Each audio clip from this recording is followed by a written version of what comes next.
The moment I hit the pavement, I knew I was dying. My own brother had pushed me from our family's penthouse balcony, my parents watching with cold eyes as I fell. Their perfect daughter, their fake daughter, had manipulated them all. As my vision faded to black, something impossible happened. Time rewound. I gasped awake in my bedroom on the exact day I'd first arrived at their mansion. This time I wouldn't be their victim. This time I'd be their reckoning. Wind rushed past my ears as I plummeted 30 stories down. Strange how time slows when you're about to die. The city lights blurred into streaks of gold and silver, beautiful in their way. I wasn't screaming. The shock had stolen my voice. 5 seconds ago, I'd been standing on our penthouse balcony, pleading with my family. Please just listen to me, I'd begged, tears streaming down my face. Vivian is lying to you. She's been lying since the day you brought me home.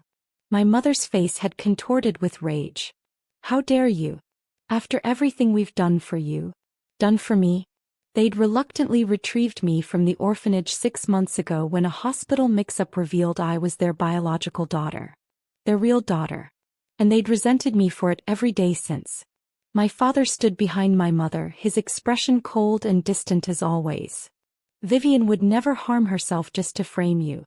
What kind of monster would even suggest that? The kind of monster your beloved Vivian is. I'd wanted to scream. But I didn't get the chance. My brother Marcus had stepped forward, his handsome face twisted with contempt. You've been jealous of Vivian from day one. You couldn't stand that we love her more than we could ever love you. At least he was honest about that part. I'd backed up against the railing, cornered. Please, I found her diary. She's planning something terrible. Shut up. Marcus had roared, lunging forward with both hands. I felt his palms slam against my chest. The railing caught me mid-back and then, nothing. Just air beneath me and the sickening knowledge that I was falling. Now, as the ground rushed up to meet me, my thoughts turned to Vivian. How expertly she'd played them all. The golden child they'd raised from infancy, the perfect daughter they'd chosen. When tests revealed I was their biological child, the baby they thought had died in the hospital 18 years ago, Vivian had smiled warmly and welcomed me home. But when no one was looking, she'd whispered, "You'll never replace me." She'd made sure of that. The subtle sabotage, the tearful accusations, the accidents that befell me whenever we were alone. And now her master stroke, convincing them I'd tried to harm her, driven mad by jealousy. The pavement was seconds away now. I closed my eyes, a strange calm washing over me. At least the pain would end soon. I felt the impact, a split second of unimaginable agony, and then darkness, weightlessness, the sensation of floating. Then heat. Unbearable heat all around me, pressing in. Was this hell? Had my bitter thoughts condemned me? I gasped, my eyes flying open as I bolted upright. Sunlight streamed through unfamiliar curtains. I was in a bed. Not broken on the pavement, but whole. Alive. My hands flew to my face, my chest, feeling for injuries that weren't there. "Miss Elena? Are you all right?" I turned toward the voice. A middle-aged woman in a house staff uniform stood in the doorway, concern etched on her face. It was Martha, our housekeeper. But she looked different. Younger. My voice cracked. "Where am I?" Martha frowned. "The guest room, miss. Your parents asked me to wake you. The welcome breakfast is in 30 minutes, and your mother thought you might want time to freshen up before meeting everyone." Welcome breakfast? Meeting everyone? I looked around the room, recognition dawning with sickening clarity. The tasteful blue guest room. The suitcase in the corner that contained everything I owned. The outfit laid out for me. The same outfit I'd worn the first day I arrived at my biological family's home. Impossible. It couldn't be. "What's the date?" I asked, my voice barely a whisper. Martha told me, and the room seemed to spin. 6 months ago. The exact day I first came to live with my biological family. "Miss." Martha stepped closer, genuinely concerned. "You're pale as a ghost. Should I call the doctor?" "No," I managed. "I just had a nightmare." After Martha left, I stumbled to the mirror above the vanity. My reflection showed no bruises, no blood. Just me, 18, terrified and somehow given a second chance. I pressed my palm against the cool glass, meeting my own wide eyes. This time will be different, I whispered to my reflection. This time I know what she is. What they are. A strange calm settled over me, replacing the panic. I had been given something precious. Foreknowledge. I knew every cruel word my parents would say, every trap Vivian would set, every mistake I had made. I wouldn't make them again. My lips curved into a smile that would have alarmed anyone who saw it. This time, I promised myself, I won't be their victim. I'll be their reckoning. The Richardson family mansion loomed before me, a monument to wealth and privilege. 30 stories of glass and steel stretching toward the sky, the penthouse barely visible from where the car had stopped. I shivered, remembering the sensation of falling from that very height. But it hadn't happened. Not yet. Perhaps not ever if I played this differently. Miss Elena? We've arrived, said Robert, the family chauffeur who'd picked me up from the orphanage. In my first life, I'd been too overwhelmed to notice the slight distaste in his expression. Now I saw it clearly, the way his eyes lingered on my worn sneakers and second-hand clothes. Thank you, Robert, I said, noting his surprise at my knowing his name. A small slip I'd need to be more careful about. The grand entrance hall was exactly as I remembered. Marble floors, crystal chandelier, artwork worth more than the entire orphanage building. But this time I noticed details I'd missed before. The security cameras discreetly installed in the ceiling corners, the slight tremor in my mother's perfectly manicured hands, the calculated positioning of everyone in the room. Elena. My mother, Diane Richardson, stepped forward. She was beautiful in a cold, perfect way, not a strand of her blonde hair out of place, designer outfit immaculate. Welcome to your home. In my previous life, I'd rushed forward, desperate for a mother's embrace after 18 years without one. She'd stiffened at my touch, and I'd spent months trying to understand why she flinched from her own daughter. This time I simply nodded, maintaining a respectful distance. Thank you for bringing me home, Mrs. Richardson. A flicker of surprise crossed her face at my formality. Good. Let her wonder. My father, Jonathan Richardson, CEO of Richardson Technologies, stood with his arm around a young woman my age. My chest tightened at the sight of her. Vivian. She looked angelic, honey blonde hair falling in soft waves, wide blue eyes, a demure smile on her perfect face. She wore a pale pink sundress that made her look younger, more innocent. The same dress she'd worn when we first met, carefully chosen to highlight the contrast between us. This is Vivian, my father said, voice warm with affection he'd never shown me. The daughter we've raised since infancy. Vivian, this is Elena. Vivian stepped forward, arms outstretched. I've been so excited to meet you.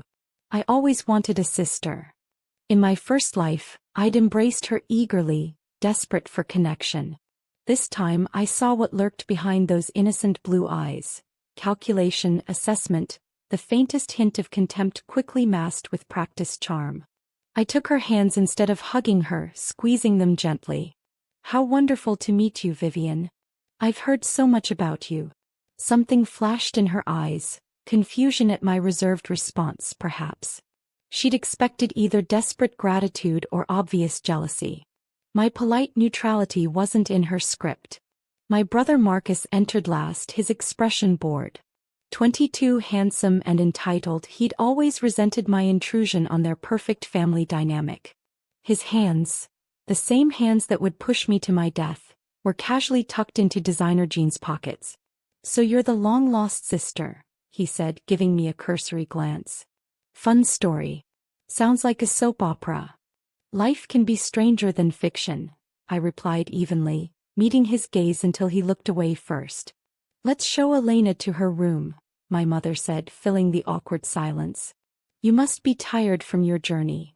Actually, came a voice from the doorway, I thought Elena might like to see the library first. Everyone turned.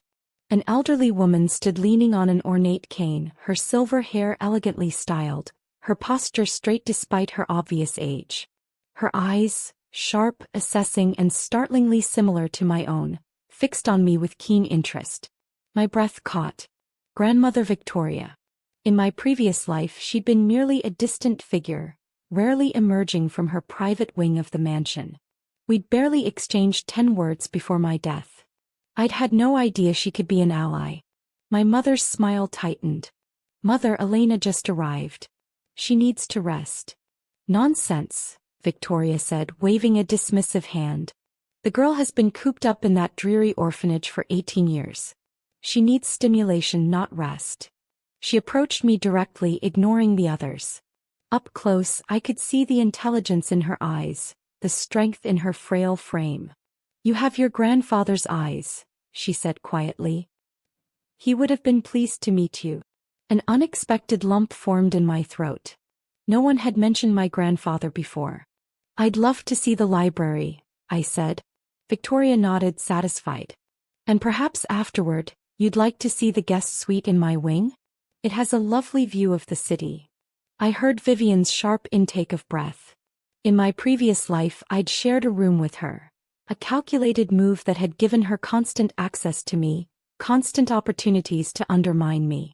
That's not necessary, my mother said quickly. We've prepared the blue room beside Vivian's. Victoria's eyebrow arched. The blue room where that ridiculous dog of Vivian's destroyed the antique Persian rug last month? I think not. My mother began to protest, but Victoria had already taken my arm, steering me toward the east wing. Come, child. Let me show you what's actually worth seeing in this house.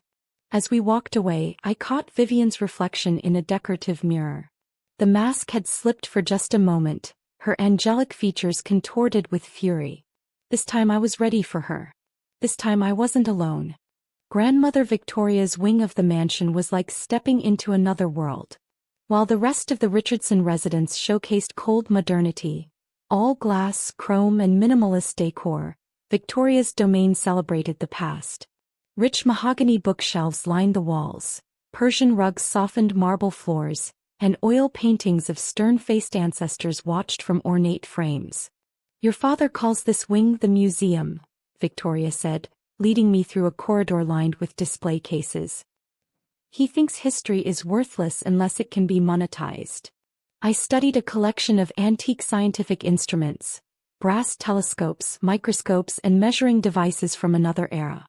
These are beautiful, I murmured, genuinely entranced.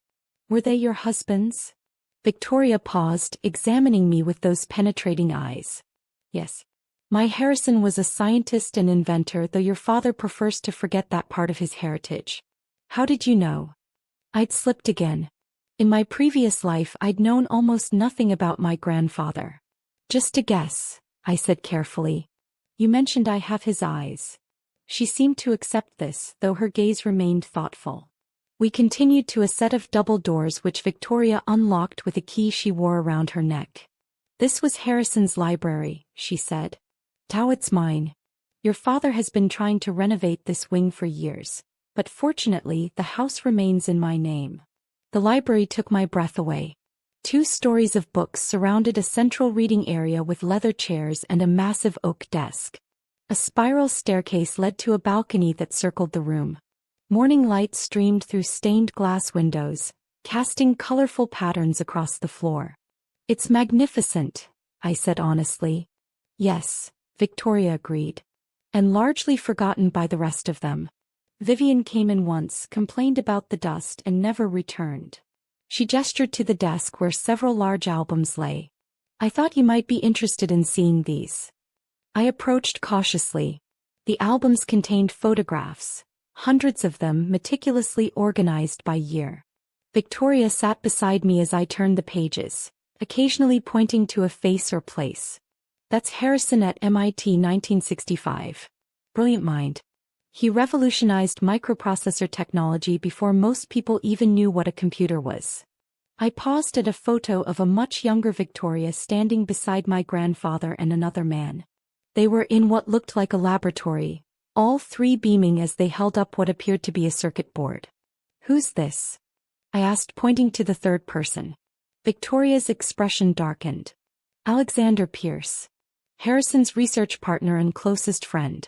They built Richardson Technologies together, though you won't find his name on any company materials now. What happened to him? Your father happened. Victoria's voice was sharp with old anger. When Harrison died, Jonathan was only 26, too young and too ambitious. Alexander had a breakthrough, a patent that would have transformed the company. Jonathan acquired it through means I prefer not to discuss. Alexander was ruined. He died in obscurity 10 years ago. I turned the pages slowly, processing this information. Did Alexander have any family? A daughter. Victoria reached across to flip forward several albums, stopping at a faded color photograph from the late 1990s. Rachel Pierce. She and your mother were actually friends in college, if you can believe it. After what happened with her father, Rachel understandably cut all ties.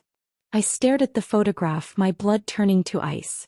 The young woman had honey blonde hair and familiar blue eyes that stared back at me across time. She looked exactly like Vivian. Rachel had a daughter, I whispered, the pieces falling into place. Didn't she? Victoria's hand covered mine, her grip surprisingly strong. How much do you know, Elena? The question hung between us. How could I explain that I'd lived this life before? That I knew things I shouldn't possibly know? I have intuitions sometimes, I said carefully. Strong feelings about people and situations that usually turn out to be right. Victoria studied me for a long moment before nodding, as if deciding something. Yes, Rachel had a daughter. Born the same week as you, as fate would have it. She turned another page, revealing a newspaper clipping. Pierce family killed in house fire. Daughter for sole survivor. The official story is that Vivian was adopted from an agency after your apparent death. The truth is more complicated. Diane and Jonathan took her in after the fire, a charitable act that also conveniently removed the last Pierce from their path. But if Vivian is Rachel Pierce's daughter, I said slowly, that means she's Alexander Pierce's granddaughter. Yes, Victoria confirmed. And I believe she knows exactly who she is and what your father did to her family. Victoria stood, moving to one of the bookshelves. With practiced precision, she pressed something that made a soft click. The entire section of shelving swung outward, revealing a hidden door. Harrison had his secrets, she said with a small smile. This was his private workshop. No one else knows about it. Not your father, not your mother, and certainly not Vivian. She handed me a leather-bound journal.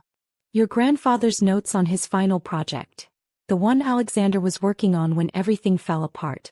I think you're the right person to continue his legacy. I took the journal with trembling hands. Why trust me? You barely know me. Victoria's smile turned sad.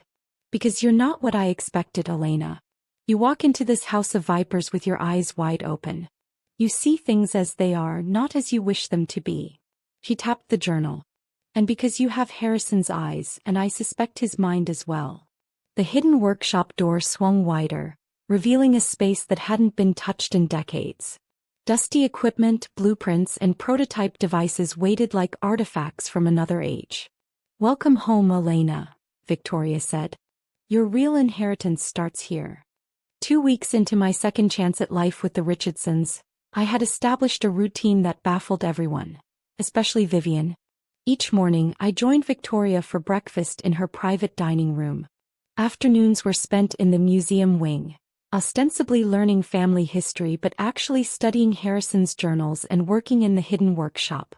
Evenings, I forced myself to endure family dinners, gathering intelligence and carefully repositioning myself in their dynamics. I knew exactly what was coming and I was ready. Elena, Vivian's voice called as I crossed the main hall. Wait up. I turned, composing my face into pleasant neutrality. Today was the day. In my previous life, this was when Vivian had executed her first major sabotage. The incident that had cemented my reputation as clumsy, uncultured, and hopelessly out of place among the Richardsons. Yes, Vivian? I asked pleasantly. She jogged toward me, all sunshine and smiles. The perfect sister. I was wondering if you wanted to come shopping with me and Mom this afternoon? We're getting outfits for the Richardson Technologies Gala next week. The gala. In my previous life, it had been my first public appearance as a Richardson, and a complete disaster.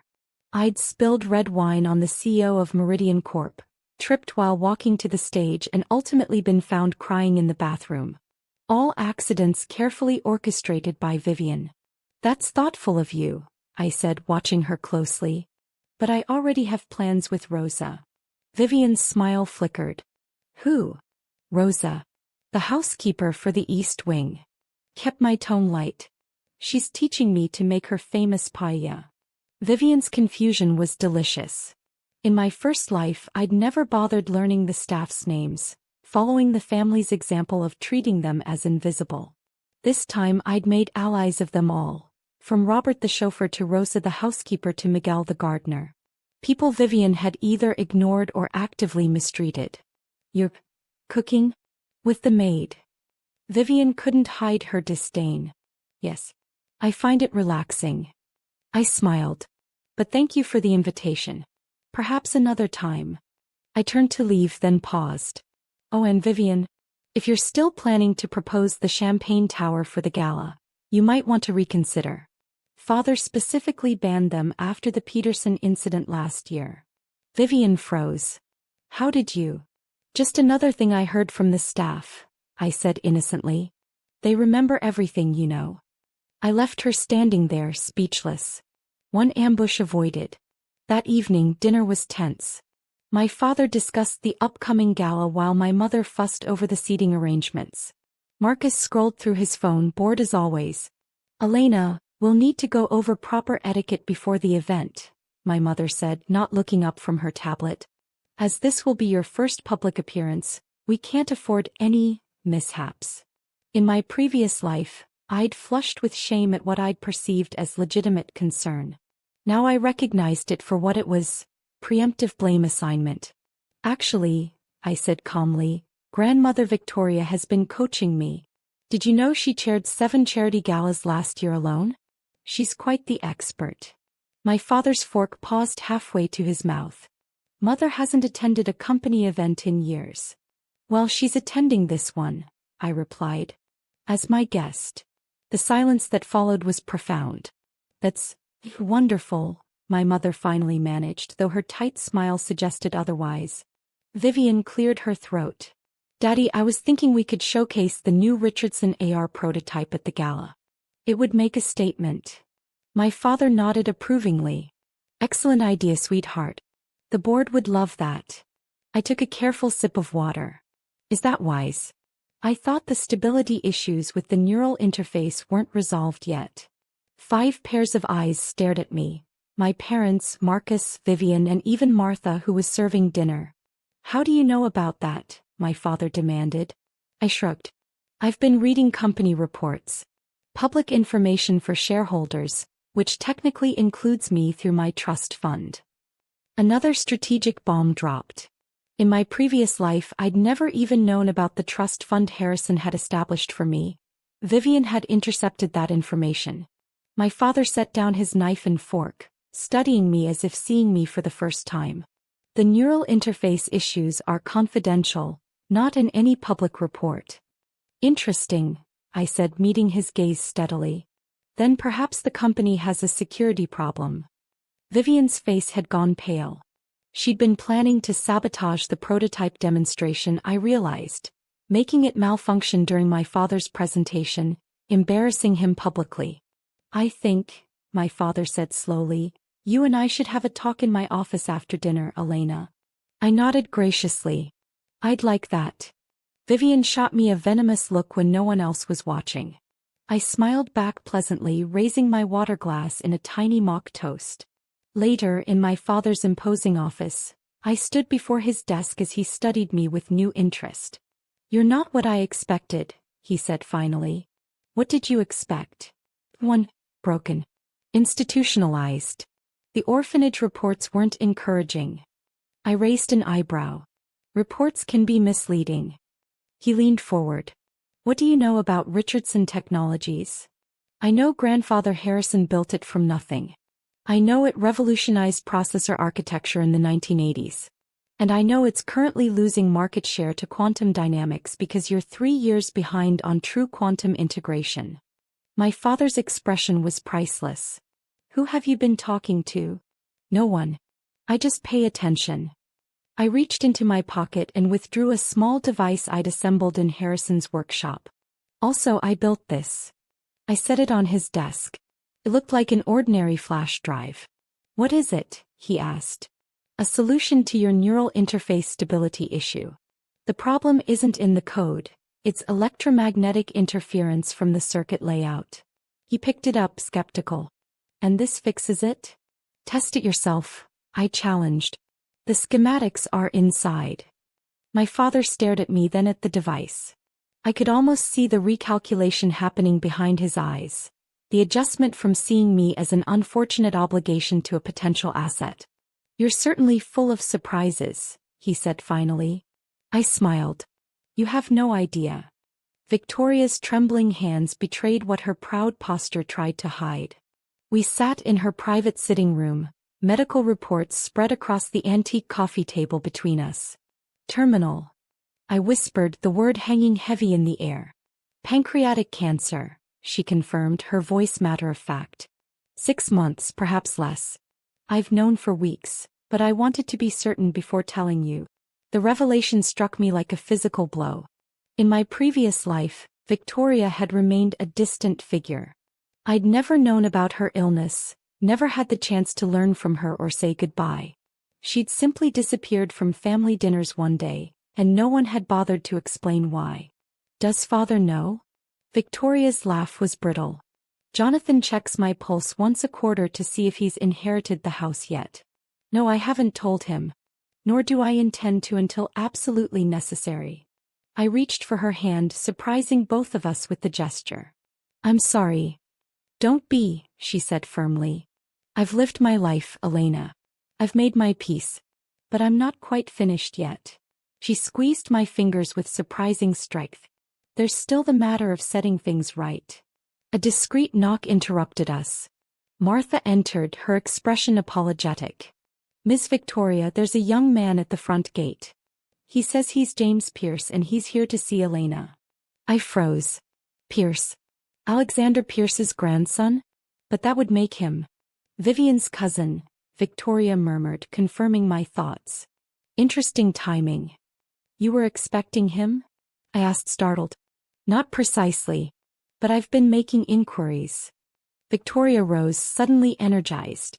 Show him to the library, Martha. We'll be right there.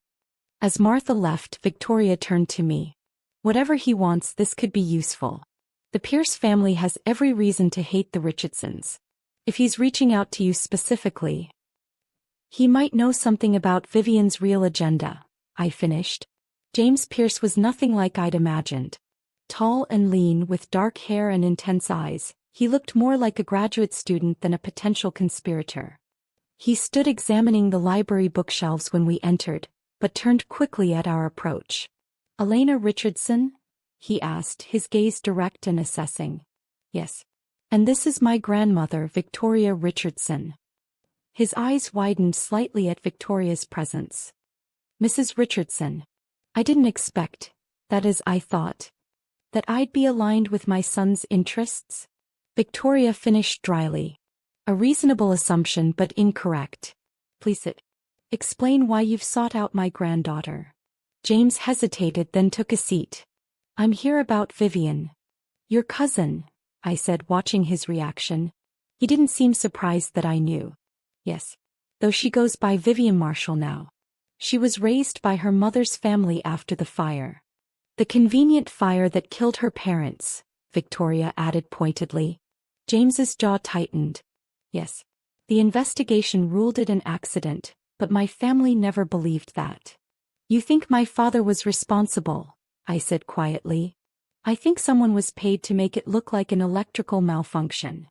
His voice was controlled, but I could hear the underlying anger. Rachel and her husband knew too much about what happened to my grandfather. They were planning to file a lawsuit against Richardson Technologies. Victoria nodded grimly. I suspected as much. James leaned forward. What you probably don't know is that Vivian has been planning her revenge for years. She deliberately navigated herself into position to be discovered by your parents when she was 14. The adoption wasn't random, it was meticulously orchestrated. To what end? I asked, though I already knew the answer. To destroy Richardson Technologies from within. To take everything from Jonathan Richardson just as he took everything from her family. James ran a hand through his hair. And she's close to succeeding. The merger, Victoria said suddenly. Meridian Corporation. James nodded. Meridian is a shell company. The real power behind it is a consortium of investors who've been acquiring Richardson Tech's debt for years. Once the merger goes through, they'll control enough voting rights to force a restructuring. Your father will be ousted, the company stripped for patents, and thousands of employees laid off. The pieces clicked into place.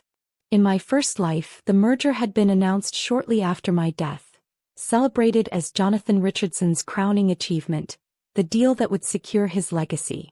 And Vivian helped orchestrate all this, I said. She's been the inside woman, feeding information, manipulating your father's decisions. James hesitated. I didn't know about any of this until recently. Vivian and I weren't close. Our sides of the family didn't speak. But last month she contacted me wanting access to some of my grandfather's old research notes. Why come to me with this? I asked. Why not go to my father? Would he believe me? The grandson of the man he ruined. James shook his head. Besides, Vivian told me about you. How you were the unexpected variable, the daughter who wasn't supposed to exist. She's afraid of you, though she'd never admit it. Afraid? Of me? The idea seemed absurd. Because you have no part in her narrative, Victoria observed shrewdly. Everyone else played their assigned roles. Jonathan the ambitious thief, Diane the willfully blind socialite, Marcus the entitled heir. But you? She smiled slightly. You're the wild card. A commotion outside the library interrupted us. The door burst open, revealing Marcus, his face flushed with anger or exertion. What the hell is going on? He demanded, then stopped short at the sight of James. Who's this? I stood, positioning myself between my brother and James. Marcus, this is James Pierce, my brother finished, recognition dawning. Alexander Pierce's grandson. What's he doing here? Before I could answer, Marcus stepped closer, his voice dropping to an urgent whisper. Whatever he's told you about Vivian, it's true. I've seen the evidence. We need to talk, all of us, but not here. She has ears everywhere. I stared at my brother, the person who had once pushed me to my death, now offering an alliance. You know. I managed. Marcus's eyes darted to the doorway. I've known for weeks. And if we don't stop her, father's going to lose everything. The boathouse at the edge of the Richardson estate had been abandoned for years. Cobwebs decorated the corners, and the musty scent of disuse hung in the air. But it was private, and more importantly, according to Marcus, it wasn't under surveillance. Vivian doesn't know about this place, Marcus explained, sweeping dust from an old workbench to spread out documents. Father used to bring me here to fish when I was young before he got too busy with the company. Victoria eased herself onto a rickety chair, her face pale from the walk. James leaned against a support beam, arms crossed, still wary of Marcus. The tension between them was palpable, two young men from families with generations of bad blood. I stood at the small window, watching rain begin to ripple across the lake. Start from the beginning, Marcus. When did you discover what Vivian was doing? My brother ran a hand through his hair, a gesture so familiar it made my heart ache. Despite everything, part of me remembered the kind-hearted boy he'd been before Vivian's influence. About 3 weeks ago, I was looking for some files on Father's computer for the quantum division proposal. I found encrypted emails between Vivian and someone called Archangel. They were discussing the merger timeline and something called Operation Pyrrhic. Operation Pyrrhic, James repeated. As in Pyrrhic victory, where winning costs so much it's effectively losing. Exactly, Marcus confirmed. At first I thought it was corporate espionage, that Vivian was feeding information to competitors. But it's worse. She's been systematically undermining Father's position for years. The failed Japanese expansion, the Westbrook lawsuit, even the neural interface delays, all orchestrated. How did she get this level of access? I asked. Father's not careless with company information. Marcus laughed bitterly. Father trusts her completely. Gives her access to everything. Board meeting notes, financial projections, R&D plans. She's been his right hand since she turned 18. Meanwhile, he's kept me at arm's length, claiming I'm not ready for real responsibility. The hurt in his voice was genuine. In my previous life, I'd assumed Marcus was simply lazy, content to enjoy the Richardson fortune without working for it. Now I wondered how much of his behavior had been shaped by constant comparison to the perfect Vivian. Did you confront her? James asked. God no. She'd destroy the evidence and paint me as the jealous brother. Marcus pulled out his phone, showing us a screen recording of a video chat. But I did start gathering proof. On the screen, Vivian sat in what looked like an upscale hotel room, speaking to an older man whose face was partially obscured. The Richardson patents are the real prize, she was saying. Jonathan still doesn't realize their full potential for quantum applications. Once we control the company, we'll have everything Alexander Pierce developed, plus all the advancements built on his foundation. And you're confident the merger will proceed? The man asked. Vivian's smile was cold. Jonathan's ego won't let him see the trap. He thinks Meridian needs this merger more than Richardson does. The shareholders' meeting next week is a formality. And your family situation? Under control, Vivian replied. The prodigal daughter has proven more resourceful than expected, but she won't be a problem. I've arranged something special for the gala that will remove her from the equation permanently. My blood ran cold. She's planning to kill me at the gala. Not just you, Victoria said quietly, pulling a folder from her purse. I had my lawyer investigate Meridian Corp after our conversation with James. Their subsidiary in the Cayman Islands recently made a significant purchase. He handed me a document. Industrial-grade chemicals. The components of a powerful explosive. Marcus paled. The gala. Everyone will be there. The board, key investors, industry leaders. Along with father, mother, and us, I finished. With the company leadership decimated and evidence planted to implicate the Pierce family for the attack, Vivian walks away clean. The surviving shareholders would panic, the stock would plummet. And Meridian swoops in to rescue what's left of Richardson Technologies, James concluded. She gets her revenge and her grandfather's company in one move. Victoria tapped her cane against the floor. We need proof to take to Jonathan.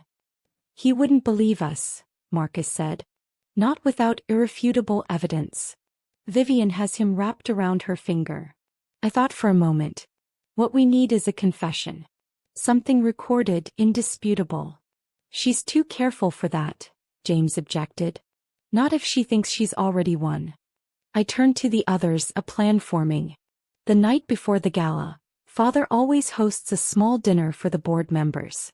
Vivian will be there. It's when she'll finalize her preparations. And Marcus prompted. And I need to get into her room while she's distracted. James, you said she requested your grandfather's research notes. Did you give them to her? He nodded. Copies of some of them. Not the originals. Where would she keep them? And the evidence of her plan. Vivian has a safe in her closet, Marcus said. I've seen her access it. But I don't know the combination. I smiled. I might. In my research, I noticed she uses the same password for multiple accounts. Her mother's birthday. Victoria looked impressed. You've been thorough. I had motivation. I didn't mention that my research came from months of living with Vivian in my previous life. We'll need surveillance equipment. Something small, easy to hide. I can get that, James offered. And I can create a distraction at the dinner, Marcus added. Something that will require Vivian's full attention. Victoria straightened in her chair. I still have some influence with certain board members. I can ensure the dinner runs long. For the first time since my rebirth, I felt real hope. Then we have the beginnings of a plan. A sudden noise outside made us all freeze. James moved silently to the window, peering through the rain-streaked glass. Someone's coming, he whispered. The door handle turned slowly. We held our breath as the door creaked open, revealing a rain-soaked figure. Vivian stood in the doorway, her perfect composure shattered, mascara running down her cheeks, her eyes wild as they darted between the four of us. "Well," she said, voice trembling with rage. "Isn't this cozy?" The Richardson Technologies annual gala transformed the company's headquarters atrium into a shimmering wonderland of crystal, silver, and blue light.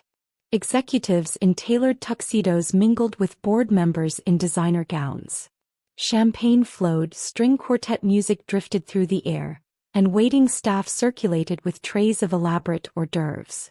It was picture perfect, and potentially minutes away from becoming a massacre.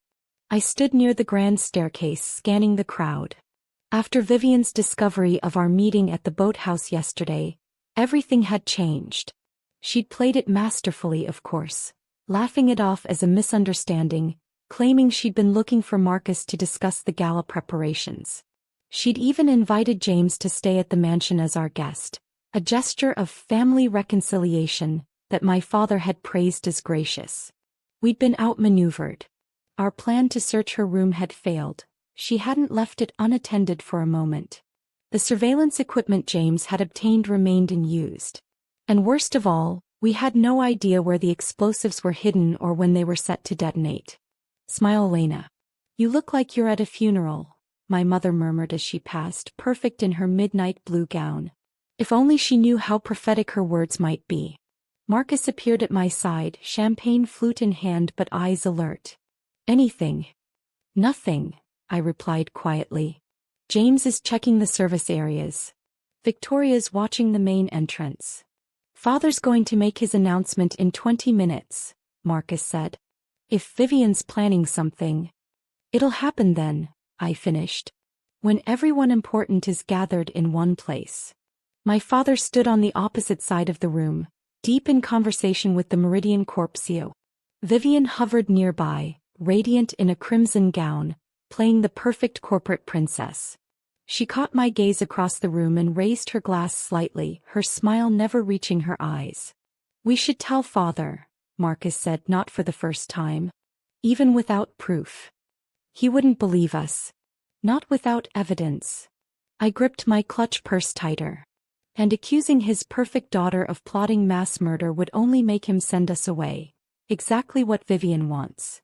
My phone vibrated with a text from James. "Nothing in service areas. Meeting V in storage room 3 as arranged. She thinks I'm switching sides." My heart raced. James was putting himself in danger, trying to get Vivian to reveal her plan. We'd agreed it was too risky, but he'd gone ahead anyway. "Storage room 3, I whispered to Marcus. "Now."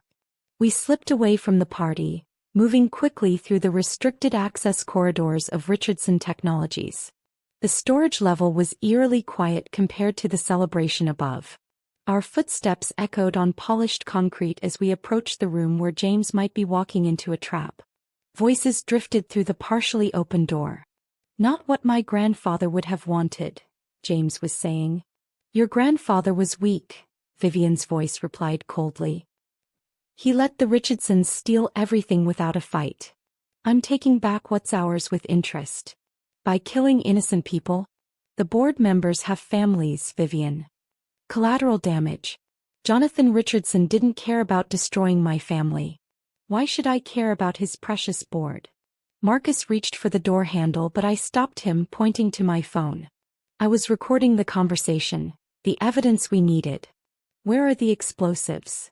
James asked directly. "Boss. You think I'd tell you that? I'm not stupid, James." "Then why agree to meet me?" "Because I'm offering you one chance. Walk away now. Go back to your research position at MIT and pretend this never happened. You're a Pierce, you don't belong with them.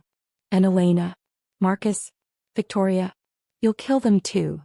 "Elena was never supposed to exist," Vivian hissed, her composed facade cracking. "Do you know what it was like? 14 years of planning, of maneuvering my way into position, only to have Jonathan's real daughter show up and threaten everything." "You don't have to do this," James insisted. "We can expose what Jonathan did to your grandfather legally. I have contacts at the Justice Department who—" "It's too late for justice." Vivian's voice rose sharply. The plan is already in motion. In 15 minutes, when Jonathan announces the Meridian merger, the detonation sequence begins. By the time anyone realizes what's happening, it'll be too late. It was enough. We had our confession. I stopped the recording and nodded to Marcus. He pushed the door open and we stepped inside. It's over, Vivian, I said firmly.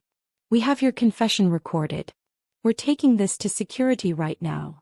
Vivian's face contorted with fury, all pretense abandoned. You ruined everything. She lunged toward a metal case on a nearby shelf. If I can't have my revenge on my terms, I'll settle for taking you three with me. She flipped open the case, revealing a mess of wires, circuitry, and what appeared to be a detonator. Vivian, don't. James moved toward her, but she was already pressing buttons, activating something. Get down. Marcus shouted, throwing himself toward her. Everything happened in a blur. Marcus tackled Vivian away from the device. James dove for the case. I rushed forward to help, but Vivian, with unexpected strength, pushed Marcus off and scrambled to her feet. She pulled something from her evening purse, a small handgun that gleamed under the fluorescent lights. Stay back, she commanded, her voice shaking as she aimed at us. I've worked too hard, sacrificed too much to fail now. The storage room door burst open again. My father stood there, his expression thunderous, Victoria just behind him leaning heavily on her cane.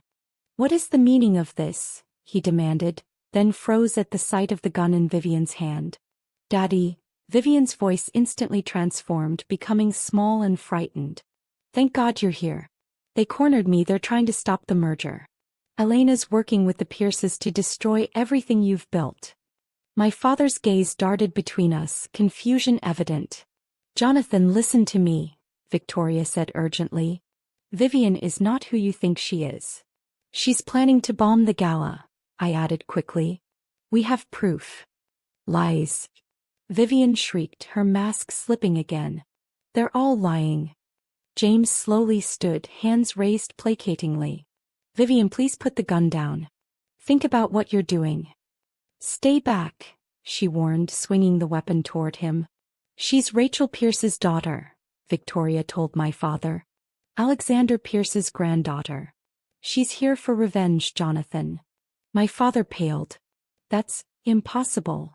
Is it, Daddy? Vivian's voice took on a mocking tone. Did you really think it was coincidence that a perfect little girl was available for adoption right when you needed to replace your dead daughter? I've been playing you for years. The detonator on the table began to emit a soft beeping sound. James glanced at it with alarm. The timer's active, he warned. We need to get everyone out of the building. No. Vivian swung the gun back toward him. Nobody leaves. It's too late anyway. In that moment of distraction, Marcus lunged again. Vivian fired. The gunshot was deafening in the enclosed space. Marcus stumbled, clutching his shoulder as blood seeped between his fingers. Marcus! I screamed, rushing to my brother's side. Vivian turned the gun toward me next, her eyes wild with a mixture of triumph and despair. At least I'll have the satisfaction of watching you die, Elena. Victoria moved with surprising speed for a woman her age, swinging her heavy cane at Vivian's arm. The gun discharged again, the bullet striking the ceiling as Victoria knocked the weapon aside. Vivian shrieked in rage, shoving Victoria backward. My grandmother fell hard, her frail body crumpling against the concrete floor. Grandmother! I cried out, torn between helping Marcus and Victoria. My father finally broke from his stupor, moving toward Victoria. Vivian seized the moment to grab the detonator again. This ends now, she declared, finger hovering over the trigger button. I launched myself at her, driven by the memory of my previous death at the hands of my family. Not again. Not this time. We collided, both of us crashing into the shelving unit. Equipment and supplies rained down around us as we grappled for control of the detonator. You've ruined everything. Vivian screamed, clawing at my face. You were supposed to be dead. I gasped. And I came back to stop you. Her eyes widened in momentary confusion, Enough distraction for me to wrench the detonator from her grasp and hurl it across the room to James, who immediately began disarming it. Vivian let out an inhuman howl of rage and launched herself at me again, fingers curved like claws aiming for my throat. 3 months after the gala that never exploded, I stood on the penthouse balcony, the same spot from which I'd fallen to my death in another life. The city sprawled before me, golden in the late afternoon sun. I breathed deeply, savoring the crisp autumn air without fear. The door slid open behind me. I didn't need to turn to know it was Marcus. "The board meeting went well," he said, joining me at the railing. His left arm was still in a sling, a reminder of Vivian's bullet. "Father's new quantum security protocol got unanimous approval. Your design improvements impressed everyone." I smiled. Grandfather Harrison would be proud. And Grandmother Victoria practically glowed with pride. Marcus leaned against the railing, his expression thoughtful. "The doctors say her new treatment is showing promise. She might get more than the 6 months they initially predicted." The experimental pancreatic cancer treatment had been discovered in Harrison's research notes, one of many innovations that had been shelved after his death.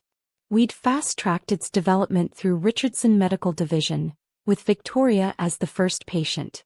"She's too stubborn to die on schedule," I replied, and we both laughed. So much had changed since that night in the storage room. After James successfully disarmed the detonator, security had taken Vivian into custody. The other explosives had been found throughout the building, exactly where James had eventually forced her to reveal they were hidden. The gala guests had been evacuated, confused but unharmed. The scandal had dominated news cycles for weeks.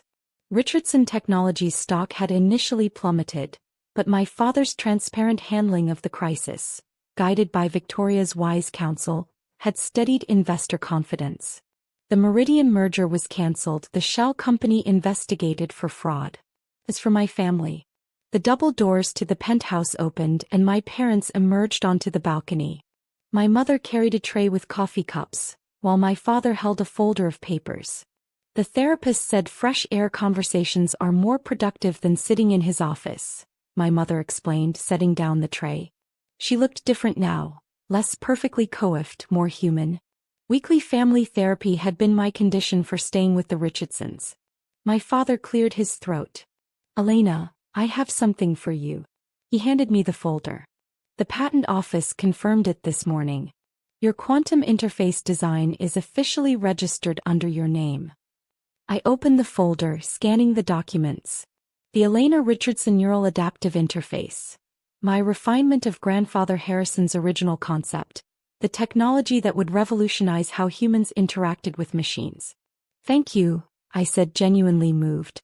In my previous life, my father had never acknowledged my existence, let alone my capabilities. "I should be thanking you," he replied awkwardly. Emotional expression was still new to him.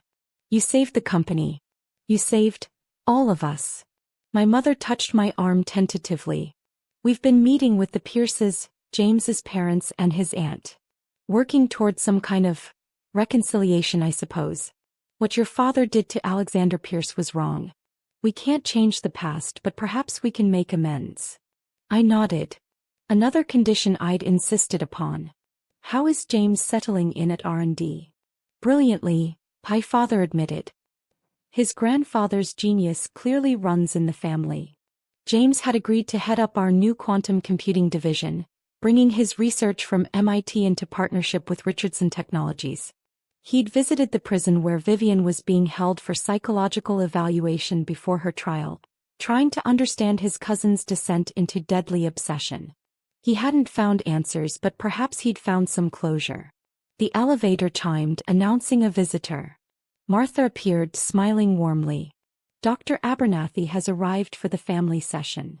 My mother sighed dramatically. "Must we do this every week?" "I've already admitted I have control issues. And I'm working on my emotional unavailability," my father added with a wry smile. "The schedule is non-negotiable," I reminded them, hiding my amusement. Watching my formerly perfect cold parents grumble about therapy like teenagers was one of life's unexpected pleasures. As they went inside, Marcus lingered with me on the balcony. "Sometimes I still can't believe it," he said quietly. "How close we came to losing everything. How different things could have been. If only he knew." "You saved my life," I reminded him, remembering how he'd tackled Vivian away from the detonator, taking a bullet in the process. "That counts for a lot." He looked down, embarrassed by the praise. "I owed you that much. In some ways, I feel like I've been sleepwalking for years, letting Vivian control everything. When I think of what might have happened if you hadn't returned to us." I placed my hand over his. "But I did come back. That's what matters." Marcus smiled and went inside, leaving me alone with the sunset and my thoughts. I'd been given a second chance, not just at life, but at having a real family. We were broken in many ways.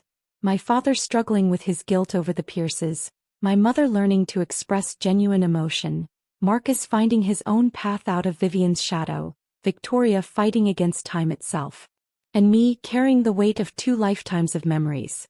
But we were healing together, learning to trust, learning to love. The penthouse doors opened once more. Victoria emerged, moving slowly but without her cane, a small victory she celebrated daily.